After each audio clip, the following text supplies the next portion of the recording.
Jakarta, ibu kota yang memberikan harapan untuk turut memajukan Indonesia, mewujudkan smart city untuk meningkatkan kualitas hidup masyarakat melalui teknologi informasi digital. PT Jakarta Infrastruktur Propertindo sebagai anak usaha dari BUMD Jakpro yang bergerak di bidang teknologi informasi komunikasi, JIP siap untuk berkontribusi dalam membangun kota Jakarta. Pagi, Suci, apa kabar? Kabar, Suci, mana dia? Pagi.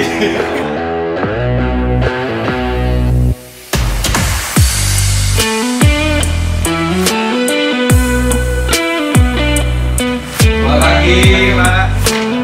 Selamat pagi.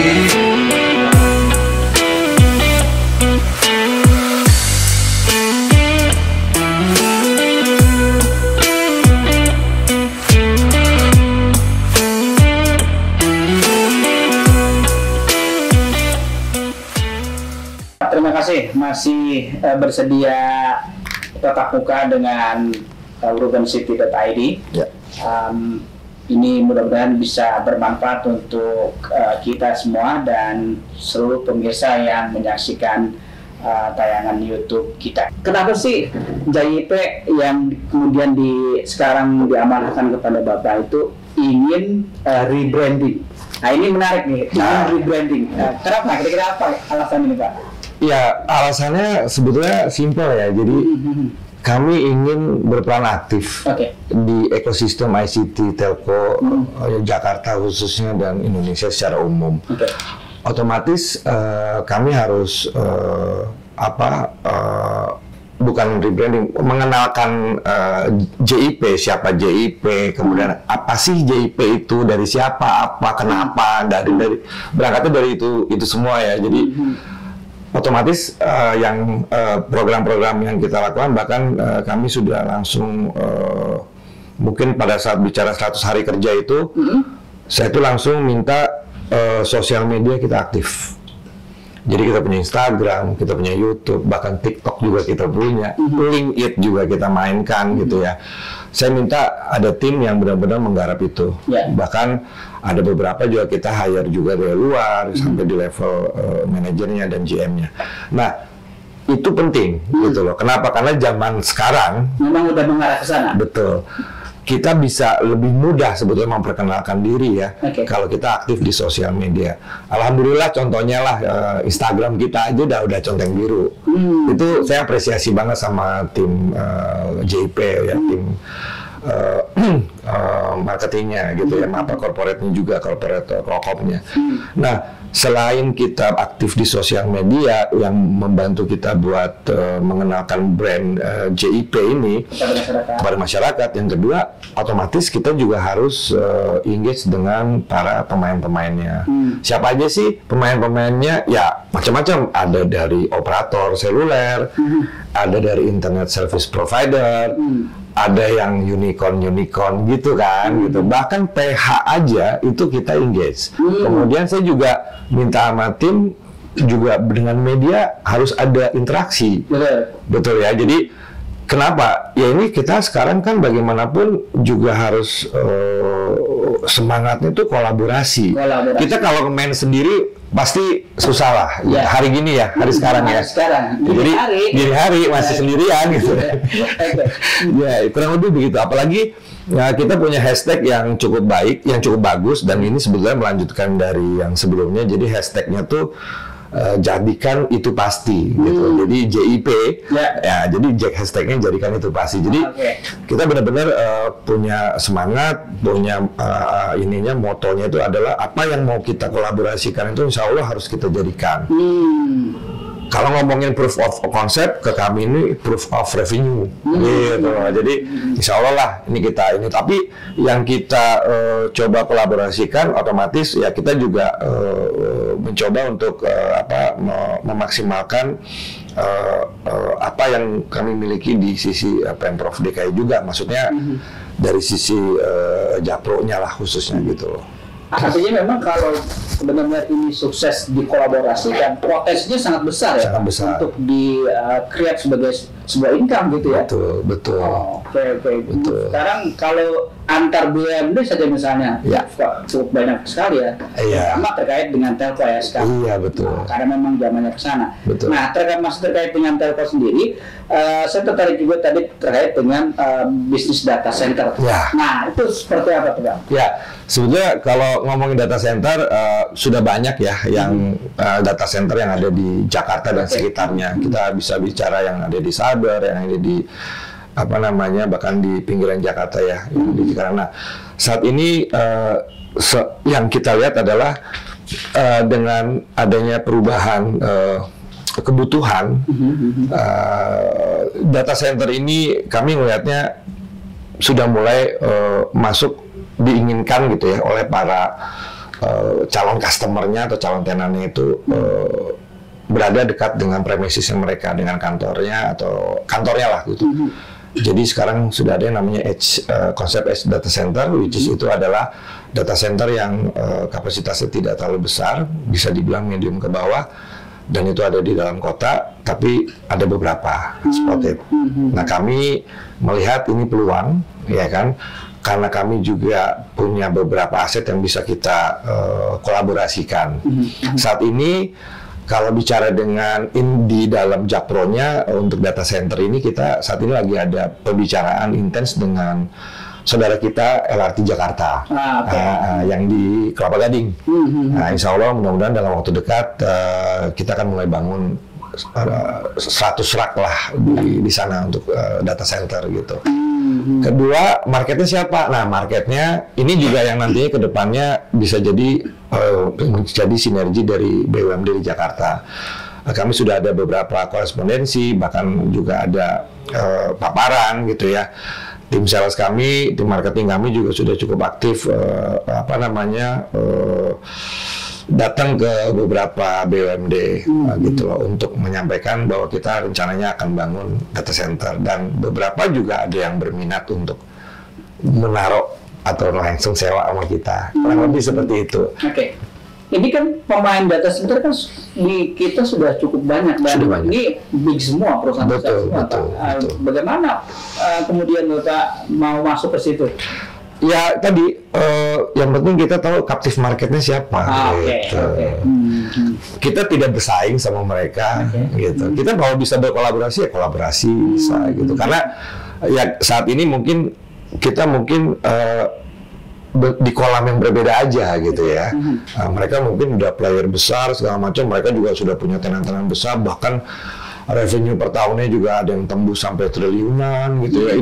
Itu justru yang bikin kita semangat gitu, dan kami JIP melihat bisnis data center ini untuk saat ini itu adalah waktu yang tepat. Jadi kita menghitung time to market, dari sisi time to marketnya udah cukup kita lihat bagus, tepat, dan tahun ini makanya kami ingin establish. Dan yang terakhir, concern terakhir adalah ya keluarga Pemprov DKI kenapa nggak punya data center? Jadi artinya memang baik lagi ya, kalau kita mau optimalkan dari saudara-saudara sudah cukup besar. Insya Allah. Menarik sekali perbincangan kita terkait dengan tadi ya, ingin meng-create income dan menggunakan dengan data center tadi. Bisa dielaborasi terkait dengan mau meng-create berapa rupiah ke depan, revenue lah kira-kira. Revenue ke depan seperti apa tuh Pak? Di-create dan sekarang yang menyumbang revenue terbesar tuh yang mana ya? Gitu ya. Kalau ngomongin, malu kucing. Kalau ngomongin target revenue kita tahun ini atau di RKP kita yang udah disetujui nih oleh holding, juga angka kita sih masih di 200-an M gitu ya. Tapi itu kan top line-nya gitu ya. Kita masih tetap cari di bottom line-nya untuk tetap sesuai dengan bisnis plan recurring, khususnya bisnis recurring yang ada. Kalau ditanya porsi terbesarnya itu masih di digital signage, yang saat ini investasinya sudah cukup besar yang kita miliki kerjasamanya dengan MRT. Dan makanya kami punya tim di sini khusus untuk mengejar produksinya gitu loh. Memang bisnis iklan di luar ruang, atau kalau ngomongin ini yang namanya DOH, Digital Out of Home. Itu memang kondisinya sekarang udah sangat berbeda dengan 10 tahun yang lalu lah atau 5, karena sedangkan beriklan di luar sama di internet, di website gitu ya, online itu udah cukup ngambil kue besar ya, gitu loh. Nah itu kita tetap coba cari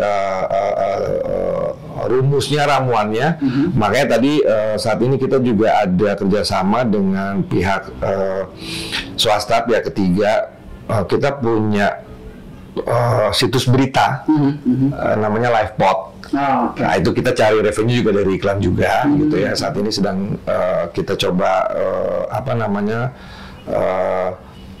kita push lagi ini penjualannya dengan kita nanti integrasikan dengan digital signage yang kita punya gitu. Jadi online offline kita bisa main lah gitu di situ. Oke. Baik, karena tadi persaingan kita cukup dinamis ya, ketat lah gitu ya. Bagaimana kemudian JIP ini meyakinkan kepada stakeholder, kepada klien bahwa JIP adalah layanan yang patut untuk diambil oleh masyarakat? Baik.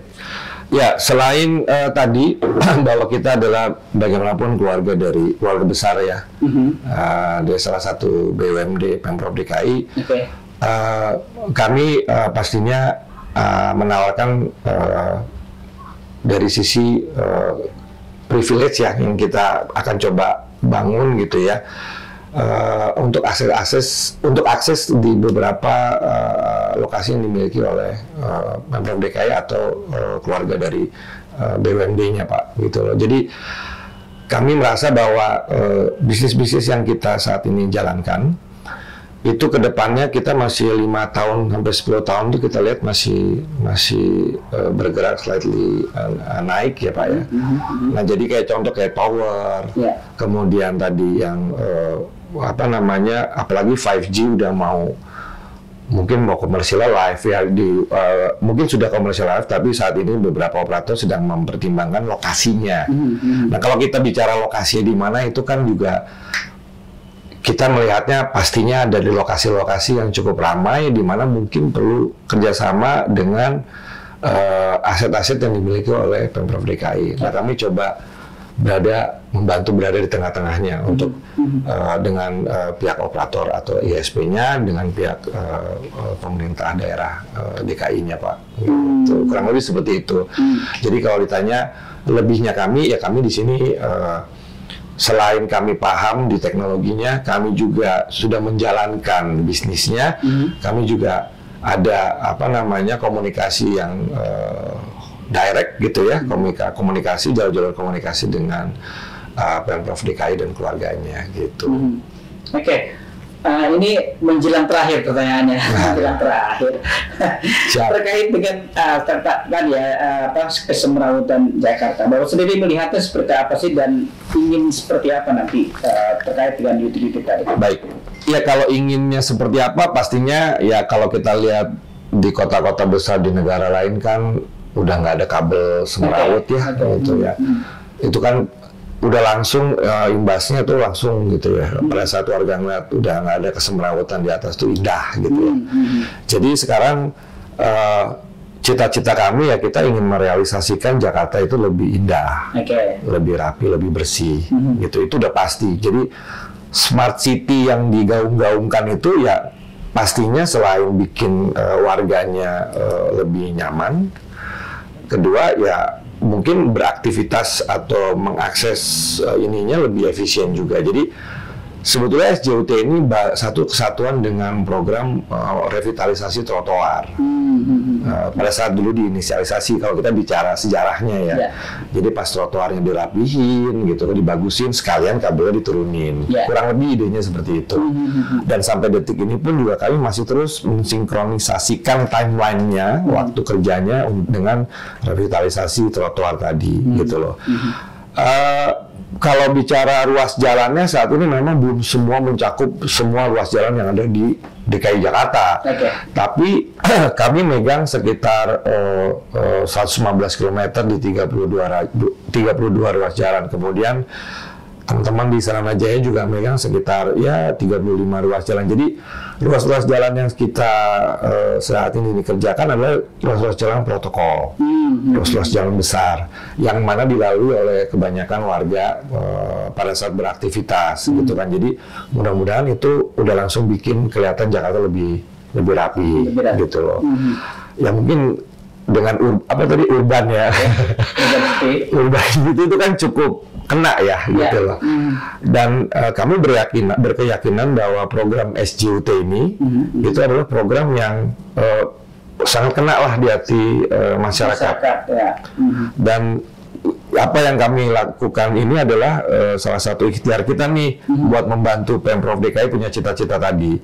Mudah-mudahan di kota lain mungkin sudah ada ya kan konsep yang sama, cuman kami merasa di sini kami sangat yakin kalau ini bisa kita selesaikan dalam waktu yang cepat gitu ya, bisa jadi ditularkan ke kota-kota lain kan gitu loh. Bisa jadi kota-kota lain juga berinisiasi untuk memiliki ini yang sama, konsep yang sama. Nah kita juga siap membantu lah. Kalau misalkan diajak diskusi atau buat nanti kolaborasi seperti itu. Jadi boleh mengklaim nggak bahwa JIP ini adalah sebagai pionirnya gitu? Kalau dibilang pionir sih enggak ya? Karena ada beberapa kota yang sudah jalan duluan gitu. Tapi kami merasa yang kami lakukan di sini yang sudah jadi gini, kalau ngomongin sizingnya kota sendiri, Jakarta kan udah paling apa ya, paling ribet lah, paling apa namanya, kabelnya paling ribet lah di ini. Karena padat sekali. Jadi kalau kita bicara infrastruktur, pada saat kita merapihkan sama ngebangun itu lebih complicated merapihkan. Kalau kita ngebangun, maksudnya ngebangun baru ya. Kalau kita misalnya buka kawasan, kita bangun baru, otomatis dari awal desainnya yang udah di bawah ya itu lebih mudah ya. Tapi kalau kita ini kan bicara dari yang udah berapa puluh tahun gitu ya, ada kabel di situ yang memang itu kita coba turunkan, itu pasti ada challenge-nya lah ya, baik itu dari traffic lalu lintasnya, kemudian dari koordinasi dengan warganya dan lain-lainnya. Nah ini yang kami ngerasa kami mungkin yang pertama menghadapi problem-problem itu. Pionir pada saat ketemu masalahnya ya. Khususnya apalagi meyakinkan agar operator ISP mau turun ke bawah. Itu juga satu hal challenge tersendiri lah gitu. Karena tidak mudah juga dan mengajak mereka. Kemudian kita juga bisa bilang bahwa ini di sini akan lebih nyaman, lebih proper dan lain-lain. Bahkan kami melihat bahwa pada saat itu kabel utilitas mereka ada di dalam SJUT kita, ada beberapa cost khususnya dari OPEX mereka itu akan turun. Nggak ketemu lagi tuh kabelnya digunting-guntingin orang gitu kan. Kurang lebih seperti itulah Mas. Oke, sebelum penutup kita akan rehat dulu. Wah. Jakarta, ibu kota yang memberikan harapan untuk turut memajukan Indonesia, mewujudkan smart city untuk meningkatkan kualitas hidup masyarakat melalui teknologi informasi digital. PT Jakarta Infrastruktur Propertindo sebagai anak usaha dari BUMD Jakpro yang bergerak di bidang teknologi informasi komunikasi, JIP siap untuk berkontribusi dalam membangun kota Jakarta. Baik sahabat urban dimanapun Anda berada, kita lanjutkan perbincangan kita dengan Pak Araf Anbia sebagai Direktur Utama dari Jakarta Infrastruktur Propertindo. Pak Araf, bisa dielaborasi tadi terkait dengan kesemrawutan dan tadi sudah jelas ya apa tujuannya, kemudian targetnya seperti untuk di Jakarta ini. Ini tentu dalam pekerjaannya itu banyak tantangan dihadapi oleh Jakarta Infrastruktur Propertindo. Bisa diceritakan sedikit mungkin nanti buat motivasi juga buat pendengar. Iya, kalau bicara tantangan kita nggak habis-habis lah gitu ya tentang bagaimanapun juga di sini yang paling penting adalah kita berkoordinasi dan berkomunikasinya. Nah, JIP setahun terakhir ini selain kita sudah bangun si polongannya tersebut, tahun lalu itu adalah tahun dimana kita mengisi si polongan tersebut dengan kabel-kabel yang dimiliki oleh para operator ISP atau tenan kita gitu ya. Nah justru di situ challenge-nya gitu ya. Bagaimana kita karena ini memang butuh support dari mereka, kesadaran dari mereka.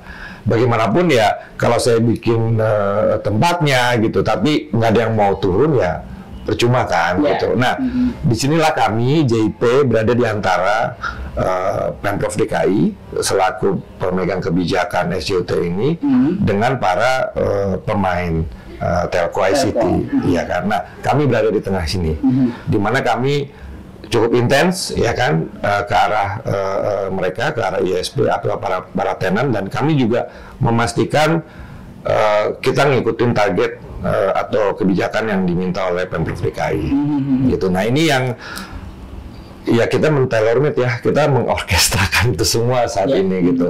Bagaimana kita ngebangunnya, kedua bagaimana kita minta mereka, teman-teman ini untuk bisa ngisi SJUT-nya. Ya pokoknya setahun kemarin tuh hampir 2 tahun, bahkan 2 tahun lah ya bisa bilang, itu masa-masa kalau orang pacaran tuh lagi rame-ramenya ya, lagi cari ini ya bentuknya ya gitu. Nah sekarang tuh alhamdulillah sih udah mulai kebentuk, dan ya kami sangat berterima kasih kepada Pemprov DKI, khususnya kepada Dinas Bina Marga yang cukup tegas. Karena bagaimanapun SJUT ini bisa sukses karena ketegasan dari mereka. Iya, kalau mereka tegas, kitanya juga firm bahwa ini aturannya begini gitu. Dan ingat ya, kami tidak bermain sebagai JIP ini, tidak bermain fiber optik di dalam SJUT. Kita ini hanya membangun polongannya atau rumahnya. Jadi kalau ada yang bilang, wah itu JIP berarti monopoli dong, dia yang menjalanin, dia juga berbisnis. Kami tidak berbisnis fiber optik di sini gitu. Saat ini kita hanya membangun SJUT-nya dari sebuah penugasan gitu, Mas. Dari lingkup wilayah, JIP ini kan sebenarnya di wilayah DKI Jakarta gitu ya. Untuk recurring income tadi Pak, kan di channel juga tuh bisa menghasilkan pendapatan dari, nggak usah disupport dari DKI dah gitu ya, sendiri dong bisa nggak? Memungkinkan nggak ini misalnya nanti bisa merambah ke wilayah yang lain? Sangat memungkinkan, apalagi bila niatnya itu tadi membuat kota itu akan menjadi lebih rapi, lebih bersih dari kabel yang seliweran di atas. Dari situ aja saya bisa jawab itu sangat memungkinkan, gitu loh. Tapi kembali lagi, mengatur sesuatu ini kan harus dengan satu narasi gitu ya, satu kebijakan, satu peraturan. Nah, yang paling penting adalah seberapa konsistennya nih si kebijakan atau peraturan itu mau dijalankan. Gitu. Karena kalau bicara proyeknya aja, sebenarnya kita bisa terukur, karena pekerjaan OSP seperti itu sangat terukur. Berapa lama kita ngegali 1 kilo, berapa lama itu sangat terukur. Yang tidak bisa diukur itu adalah sesuatu yang ya tadi meminta teman-teman dari tenan itu untuk turun ke bawah. Apakah mereka mau nih gitu lebih cepat sesuai dengan targetnya? Challenge-nya ada di situ gitu loh. Ada juga yang nggak mau turun, akhirnya digunting. Nah itu bentuk ketegasannya di situ. Gitu. Dan itu menghadapinya perlu strategi sendiri tuh. Oh pasti, perlulah kita sering ngobrol, sering ngopi lah. Ngopi, gitu. Ini kayak sekarang ngobrol. Iya sekarang. Terakhir, ada yang ingin dielaborasi lebih lanjut terkait dengan apa, siapa, dan bagaimana dari JIP sendiri?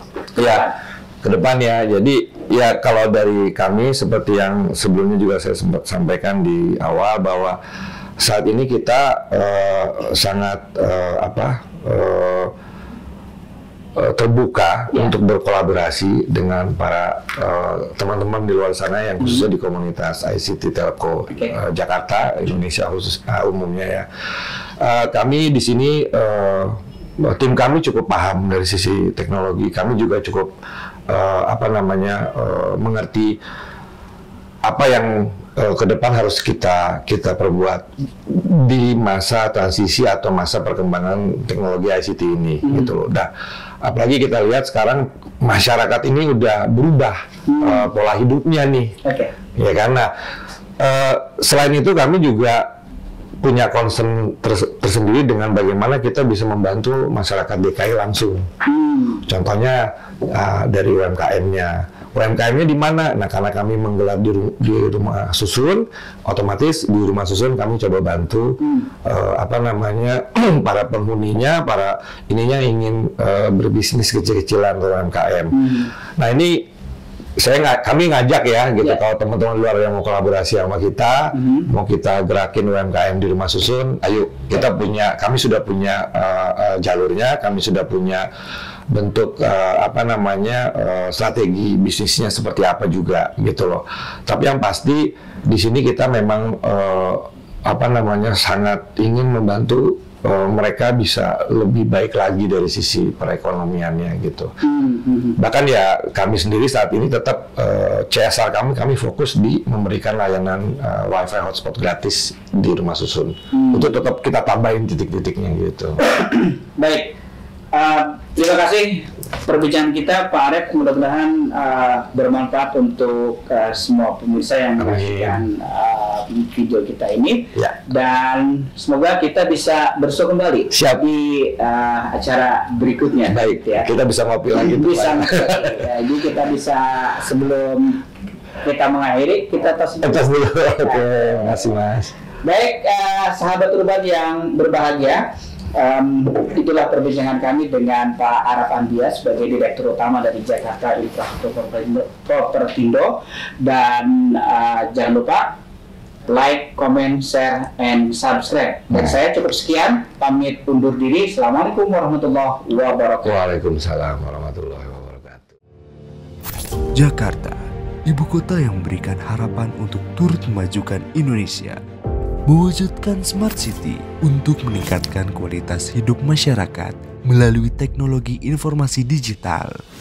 PT Jakarta Infrastruktur Propertindo sebagai anak usaha dari BUMD Jakpro yang bergerak di bidang teknologi informasi komunikasi, JIP siap untuk berkontribusi dalam membangun kota Jakarta.